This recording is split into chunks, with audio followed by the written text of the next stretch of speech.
Welcome to the Eat, Slay, Live podcast. And we are the Loxecutioners. We're going to be eating lightning and talking thunder and power bombing you right in the ear holes today. Welcome to the Eat, Slay, Live Daily Grow with myself, Todd Locks, the People's Champ. Happy freaking Tuesday. I'd like to thank our sponsor. Without them, none of this is possible. CSG Tax Services. Get a hold of Shay Gardner. It's tax season right now. Let him help take a little bit of the taxiness. I don't know what that means. Take a little bit of the taxiness out of taxing. I don't know. Anyway, touch the mic. Drink. Also, it's number 8. Thank you out of 115. Today, I am thanking Trevin Landis. This is Trevin. She's up here in the corner for buying a Kindly Savage shirt. She comes to Circuit. This is with some of her peeps. Thank you very much, Trevin, for buying a shirt. We super appreciate it. Now, last week I was talking on the show about an old high school friend of mine who just sent me a random Facebook message, and we talk periodically throughout the years, but we haven't talked in a while, and he just sent me a random positive Facebook message, and I woke up to it and was just like, hey, man, just want to tell you I'm proud of you. Follow what you do on social media and blah, blah, blah, blah, blah. He's like, just proud. He goes, we aren't getting any younger. And he goes, and then, of course, he ends it with, don't let it go to your head, jackass, which kind of describes our relationship. But it was funny because like a week before that, I was watching a little bit of his podcast. And I didn't reach out to him, and I should have. And I was just when he reached out to me, it made me happy. We've kind of been talking since. So I'm going to bring him on the show. His name is Tony Vogel. Him and his son, they do a podcast together called One Hell of a Life, the outdoor podcast. They also have a couple different brands called Zero Duck 30, Zero Buck 30. You can see here some merchandise. Here they are. This is in their studio. Looks like that could be in a duck blind itself. And so I'm about to bring Tony on. Let's see here. Tony freaking Vogel, everybody. What's up? All the way from Hotlanta. We didn't mention, like, you're via satellite in Hotlanta. What's up, bud? What's going on, my brother, man? The most important, great to see your face and talk to you live. It's great. It's great. We look good for 41, don't we? We shoot. We look great, don't we? Man, we do. You know, this white, I dye my beard white just to look a little. You dye. Is that milk? You know? So I was just talking about how you reached out to me with a positive message the other day. Is that something you do randomly with just people? Is that something that's just like it's one of your tasks that you do, or so? How did that come about? Honestly, I think it's something that's just been instilled in me all my life. Just, you know, I guess the little bit older you get, you know, a little bit more thankful you get, a little bit more humble you get, and you think about a lot of things. And I just, you know, I've always appreciated when somebody has taken the time to thank me for the smallest thing, you know, and you know, I've just always been the person to open the door for somebody if they're walking in. And I don't know if this is just stuff I learned in the military. I didn't know much about it when me and you used to run around a little bit, but. Right. We were different people back then. You know, but it's just something that it makes me feel good. And, you know, I'm not looking for any, you know, notoriety and somebody even messaging me back. What I say is for me, and it's just for me to let them know that, hey, you know what, somebody sees what you're doing. And, you know, it does. Sometimes it just takes one person, you know, you can reach out to somebody that needs that. And, right. It can change their life, you know, something like that. But I don't know. It's just something that's instilled and it makes me feel good. Call it selfish if you want, but no, it was, you know, I woke up and that morning and I like can't get ready. And I just, you know, you had for one of the things you do is you check your messages, and I saw that, and you know, it was so awesome to wake up to positivity. You know what I'm saying? So much you automatically pick up your phone and just, you know, this is happening in the economy and the politics and this crap, you know. But the first thing I read that morning was an awesome positive message for you, and that that can, you know what I'm saying? That can change a lot of people's whole life getting something like that. So I applaud you for that, man. And now here we are, we kind of reconnected. We're talking, you know what, listen, I have heard your voice more in the last few days than I have my own, because I've been checking out you and Tristan's podcast, just trying to do a little bit of research, and they were entertaining to listen to. So I mean, little things like that, just they can have big consequences. Yeah, no doubt about it, man. No, I just, I always think about the fact that I'm not like a social media buff, where these, like my kids, I watch them go through social media and Tristan bars, and I'll just be like, dude, how did he just like power like 74 things in the last 4 seconds? Power like, And I wish I would and could all the time, but you don't always. And so I just thought, man, I've watched everything you've done for so many years, Todd, and I'm just so impressed by what you've done, dude. I've heard people publicly speak about the transformations you've helped put people through, and it's mental and physical. And yeah, I think it's incredible, dude. Just like you, brother, I'm super freaking blessed. It's we're morons, but somehow we've made it through life pretty well. So you out of high school, you went in the Navy, and now you're done. You end up leaving Illinois when you're about 35 years old, I think. Yeah. 35, and just upped and moved to Florida, correct? Yeah. So the company I worked for at the time in St. Louis, I took over a franchise for basically franchising commercial cleaning companies. And so we did that and turned them around really good. And the ownership asked me to go down to Florida and basically rebrand the whole company, start from scratch, from writing organizational structures to job descriptions, everything, just because we thought we could do it better. And we did that, and it worked out great. And it wouldn't be for, everybody always asks, why do you vote for Trump? I'll tell you why I vote for Trump. Let me tell you why. I'm not trying to get political. Trump will say that he's not the smartest person in any company that he owns. But what he's really dang good at is finding the right people to do it. And, that's how I am. I've been blessed with the ability to find good people and be able to create that team synergy. And they did great, and we did awesome down there. And then they asked me to come up here to Atlanta and open up an office. And, you probably don't know this, but I don't mind talking about it. It took a wild turn. At the end of this year, we had to make a decision to shut that office down. My son worked for me, Tristan. And so, moving up here, I was taking two lives at risk, and but it was for a big possible reward and part ownership of the business. And, I've been doing this for 16 years, and none of the metrics that we had set for here hit.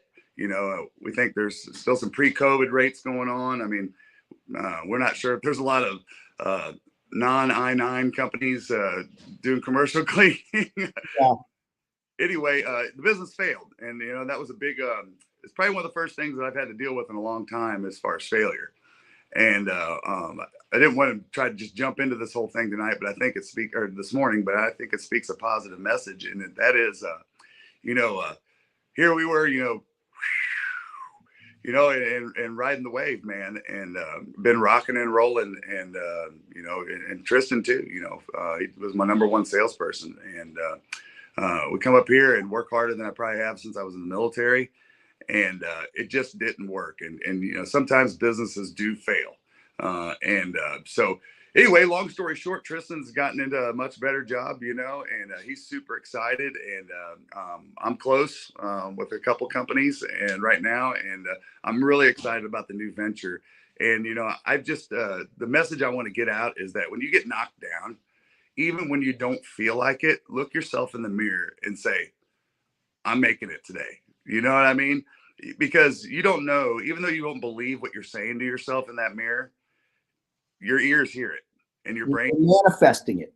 Yep, exactly. And you start manifesting it. Exactly. So anyway, I didn't want to spin down that rabbit hole. Oh, I like your positive, and and all that's going on with you, and you still find the time to send me a positive message. You know what I'm saying? You know what? I never thought I would be having that myself and Tony Vogel will be having a conversation. We'd say organizational structure and and all these different buzzwords.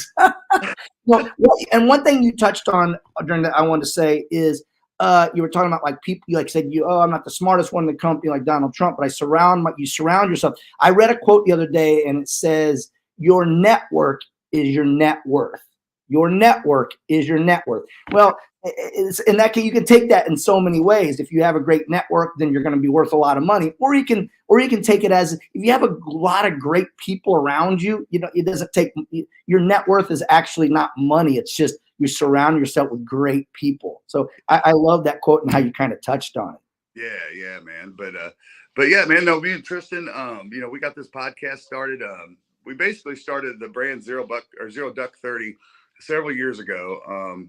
Whenever we got kind of addicted to duck hunting, and I bought a little John boat just to get started, when I could afford.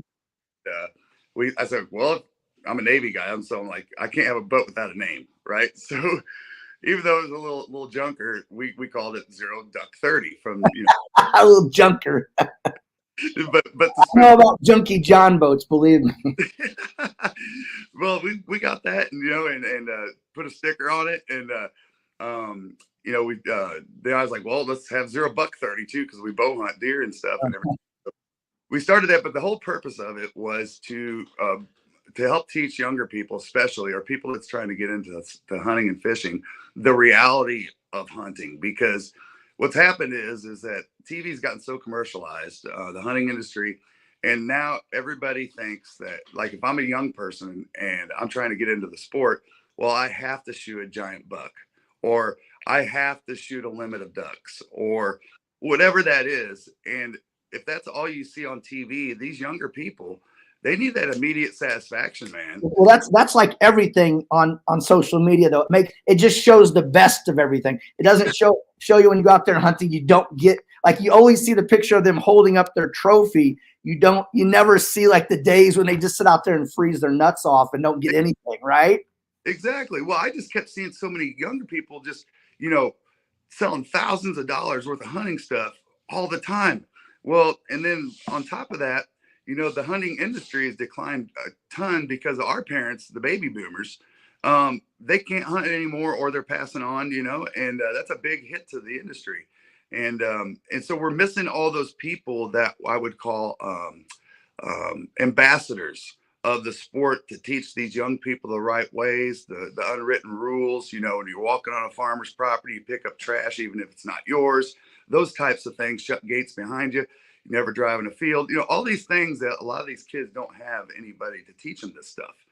And so really that's where it all started was, I just wanted to bring the reality of things. And, we've been lucky enough that we've gotten a couple of great companies that have teamed up with us over the last several years. I wouldn't be doing my job if I didn't give them some shout outs, So Frog Dogs is a great company. If you need weather protected gear, they do rain suits to everything. And we work with Hook and Bullet sunglasses and Dirty Duck Coffee Company. They're a funny brand. I was just listening to the Dirty Duck coffee episode right before we got on here. That's funny. Dirty Duck's awesome. So yeah, I mean, it's great, and we're not paying bills with what we're doing yet necessarily, but it's taken 5 years to build up. We just got rated. Buzzsprout is one of the top 3 outdoor podcasts on Spotify. So we're super excited about that, and it just continues to grow. And like I said the other day, though, you're living down we're living in Florida. Now you're living down in Hotland, this great climate. You're podcasting and you're hunting with, like, it seems like Tristan's your best friend. You're doing that with your son, who happens to be your best friend, and some awesome climate, just doing what you love, man. It's like, it's not always about like making money and things like that. It's also just, man, like the name of your podcast, it's one hell of a life, That's right. Where we got that was, I was watching, and as I say this, if you're listening, you'll understand where this came from. But I was watching Yellowstone that one night, and he said, the grandson said to Kevin Costner, he said, well, Grandpa, he said, if ranching's so hard, then why do we do it? And he said, well, it's one hell of a life, grandson. And thought about how many times, we've gotten stuck in the mud, or your bow's broke, or, the motor falls off the back of the boat in the river. Or, I mean, stuff that we've had happen, let's face it, every time you're around a group of people, somebody's always got a funny hunting or fishing story. I mean, always a good story related to that. And so I just thought, man, but when you win and it really, everything comes together every once in a while, man, it is one hell of a life. And that's what we chase. So I love. Now I was listening to one clip, because you guys are on Spotify, you guys are on YouTube. I was listening to a clip the other day, and you had taken Tristan's wife. Yeah, I'm sorry, I didn't catch her name. Katie. You had brought Katie like on her first hunt. So I'll bring this up here, see if I can try this. You guys are going to see coming up on some of this media we have that she is now an official duck smasher. So what's up, Katie? Hey guys, thank you for having me on the podcast. It's kind of weird to finally, be. Anyway, that's you and your son and your daughter-in-law. I like it. I've noticed every episode, I think there's a bush latte involved in these episodes. And I see she brought her own little flair to it. She had a little glass of wine with her. That's fun, yeah. Right? Oh yeah, and that's one thing that was super fun for me and Tristan. Really, I mean, of course, Tristan lives with her every day, but for me as her father, to go out with a true lady, that's also got a hunger for hunting, to see how women have to do things out there. I'm like, this is what we need to broaden our scope on, is that we need to make it more relatable for a woman that's like, my God, I don't want to go get in a duck blind with 10 guys. I mean, what woman wants to do that? Right. Especially if they're a bunch of good hunters, So I think it's important for, Katie likes to talk about how she got into the sport. And hey, put your makeup on, take your pictures, do your selfies, all that stuff that you want to have fun. We'll laugh, we'll giggle. Her funnest duck hunt was one of our worst duck hunts. Yeah. But we had enough time. She talked about the struggles of like hip waders, because you got to wear these hip waders, the boots that come way up, and like they don't make them for women. So you guys were struggling trying to find her a pair of hip waders that fit her.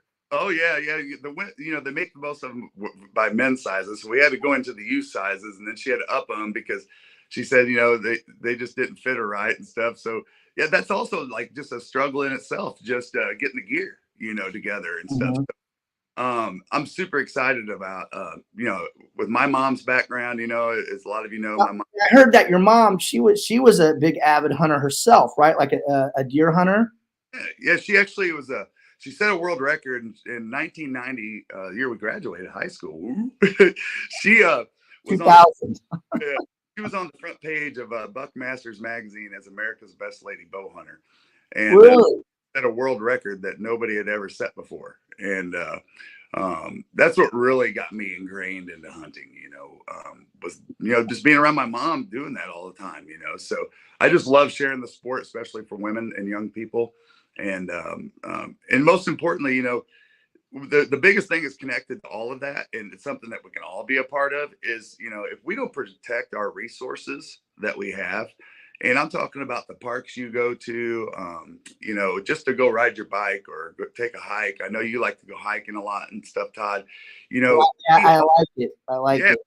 We all need to take part in. Hunters are the number one piece of conservation, because a lot of people don't know that, when hunting was commercialized years ago, what brought the sport back was, of course, they stopped all that commercialization, but the hunters led 100% of that, those efforts to bring back the sport, because we don't want to lose our resources, so it's very important, and you can get involved in different programs like Ducks Unlimited and Delta Waterfowl and National Wild Turkey Federation. There's a lot of different organizations, American Cattlemen Association, different organizations you can get involved in and just help donate some time.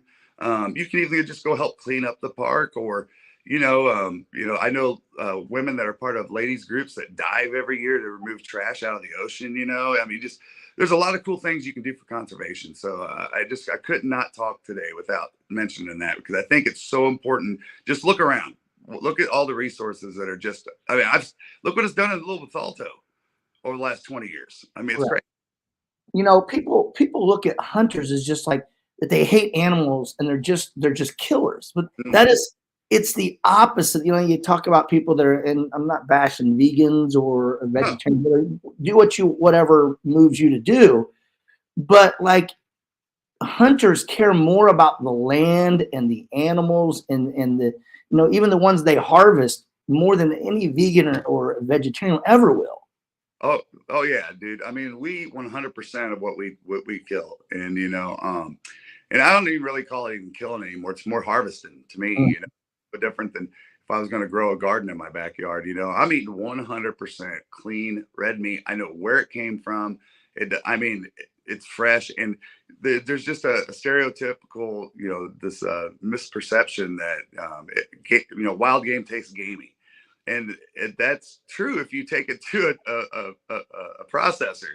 But if you just follow a YouTube video, just look up a YouTube video on processing your own meat, and there's some great resources where I won't eat. I would rather have that either deer steak or a fillet before I would ever have a beef fillet. People talk about like hunters, like hunters when they take an animal, they do it in the most humane way possible. You go to one of these like meat processing places or slaughterhouses, look how they put the animals down. You know what I'm saying? Like it's your goal is to make it as painless as possible for that animal. And you go to these slaughterhouses and things like that, it's the exact opposite. Like you're actually thinking of this as a species. They're thinking of it as just an object. You know what I'm saying? They don't take into account the animal, like how it feels or anything like that. Yeah, no, you hit a great point, and I'm not a hunter, so. Yeah, and so I got the experience. I'll bring this up. So a lot of people have this misperception that hunters look at people that don't hunt as anti-hunters, and that's not the case. I got asked a question, and from my niece in Germany. It basically said, "How can you kill something that you love?" And that was a pretty deep question, and I was like, "Oh." And so what it is I love to hunt them. That's part of the fun about it. Right. But I also like to protect the resource, and I know that there's professionals in place to manage these resources. That's why we have limits. A great example of that not being managed is what the problem we have right now. A lot of people don't realize this, but there's a big problem, and has been for years, with snow geese.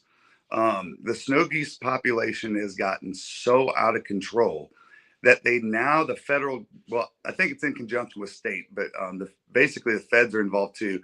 They have a national, or basically a conservation season for snow geese at the end of waterfowl season. You can shoot as many as you want. All right, as many as you want. And the reason why is because they've gotten so overpopulated that they've had a couple years ago, they had such a bad problem with the bird flu. It was a new strain of it. But we would watch geese fall out of the sky, Todd. They were just flying, and then all of a sudden falling, and they're suffering this horrible death by going through this stuff. And if you don't manage these populations, what happens is it's an entryway for disease when it's overpopulation, And so I applaud all those people that are out there setting the limits, and it really goes the same thing with fishing and everything else, So What would happen if there was no deer hunting season in Illinois? I mean, we would be there would be like the overpopulation would be crazy. I mean, someone would be hitting one every minute of the day. Oh yeah, well, and then look at CWD, for example, which scared a lot of people. Or mad cow disease. Those kinds of things that scared people. The reason why those things are so dangerous is because, like deer, for example, are super communal, and so they're licking each other. They're rubbing each other. They're really close. They're touching glands with each other. Everything else, and that's how those kinds of viruses spread so quick.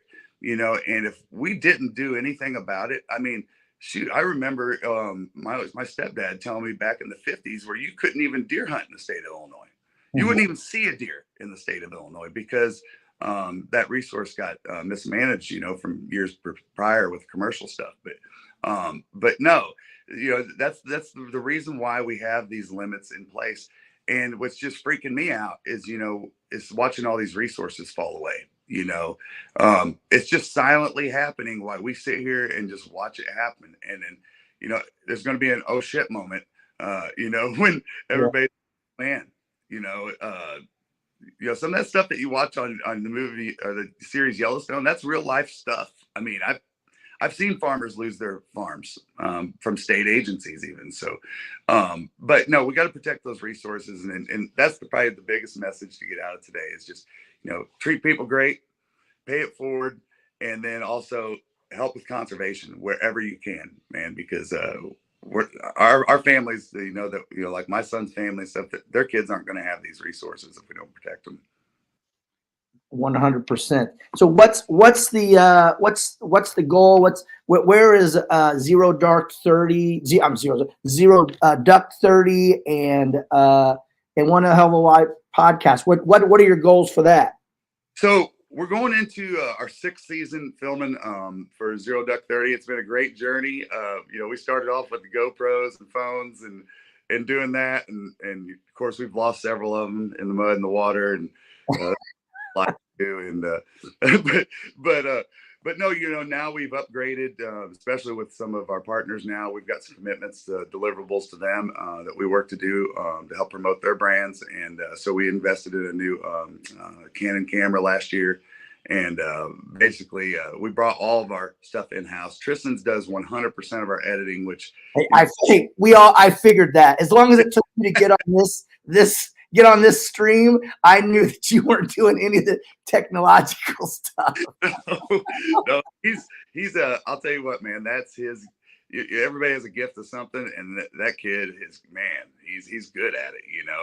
Both of my kids are just so artistic. They're incredible. From Tessa's an incredible singer to Tristan doing that, being great. They're both great artists and stuff. But no, you realize what it goes into, like doing a podcast with the cameras and the sound and all that stuff, right? It's not easy. Yeah, no, and so he's just like, well, I'm doing all this. What are you gonna do? I'm like, just do what you're supposed to do. But, like I raised you. Yeah, exactly. But no, it's we're working on filming a new season this year. We got a couple of videos that'll come out. What we do is we always we stop publishing videos about 2/3 the way through waterfowl season because the numbers just drop off. And so what we do is we save that footage from the end of the season and then use it at the beginning, before season opens, and then we start publishing stuff as it comes until we get 2/3 through the season again. So we'll be filming. We're working on a couple different locations right now. We've been filming we filmed in Florida, we filmed in Georgia, we filmed in Arkansas, we filmed in Illinois. I'm looking at some other places, but we're working on some things with some of our supporters to see if we can't make some unique stuff happen. But the idea is to continually just show the reality of hunting, And, so we got that, and the podcast is continuing to grow. We've got some great people out there, Williamson Outfitters that just started supporting us, and so we're really happy about that. And we've got some incredible guests coming on. I'll give a little peep here, and just to let you guys know, we're going to have one of our, it's not 100% confirmed yet, but I did get an okay that we'd love to. If you watch Wicked Tuna, and the Pinwheel, who Tyler and his sister Merm on there, they've given me the go to be on the podcast, and so I'm just waiting to get that scheduled with them. That's awesome. That'll be fun. Yeah, we're super excited about having him. I love how competitive he is. And, that'll be you two together to be awesome. We had a comment on here by Jonathan Prain. Now, I buy all my beef from the Prains up in Jerseyville. They just recently purchased Hanson meat packing, meat processing. So he may need to clear up some local processing plant misconceptions now. And I know, and like I said, I buy all my meat from the Prains, who have cattle up in Jersey, and I know everything they do is humane and by the books, because Jonathan and their family is big hunters. So just want to make sure I wasn't labeling all processing places, especially the local. I know the Prains and the Hanson made. I just it's a different process when I'm talking specifically about say deer that you take to get processed. It's a quick.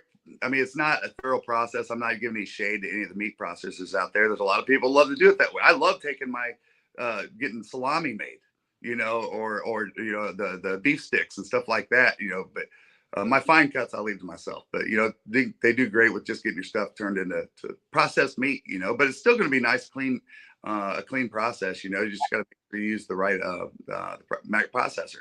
The beef I get from the Prains, it's like you don't have to put anything on it. You can, you know what I'm saying? It's a different color. It's a different texture than ones you buy like at the freaking supermarket, So shout out to the Prains and Hanson Meat Processing. Tony, and all this started, and it's kind of our point of the whole thing. All of it started as you just kind of sending me a random positive message, and then we got to reconnect and kind of, collaborate on stuff. And, I think that's our big message out to people today too, is that, what I'm saying? Just little small things like that. Just a little, hey, how you do? Great to see what you're doing. Or a little, how's things going? Or I'm proud of what you're doing. Things like that can just lead to big things. You know what I'm saying? Just small little gestures. So I super appreciate it, my friend. Well, you keep doing what you've been doing, man, because it's amazing. And, you've got a lot of people that, people in my family that I know you've changed their life, and stuff that have been part of what you do there. And man, just keep on hammering, bro. And I started following the podcast. I've been listening to it. And every day you humble me, because we've done, I think we're getting ready to come up on episode 100 soon. I saw, man, that is, people don't realize what, most, like, it's a crazy number, like 90% of podcasts fail after like 6 episodes. People don't make it to like 6 or 7 episodes. So people don't realize what kind of a grind it is to do it day in, do it all the time. So it is, and I don't know how you do it daily, bro. I think well, have you ever listened to any of them or not? You just get on and you start making shit up. All right, my brother, we got to go, man. Tony, great to see you, man. Keep doing big things. I can't wait to see where Zero Duck 30 and One a Hell of a Life podcast goes, man. All right, tell the family I said hi. Tell your family I said hi. I will. Thank you for listening to the Eat, Slay, Live Daily Grow with myself. Thanks for growing with us, and slay on.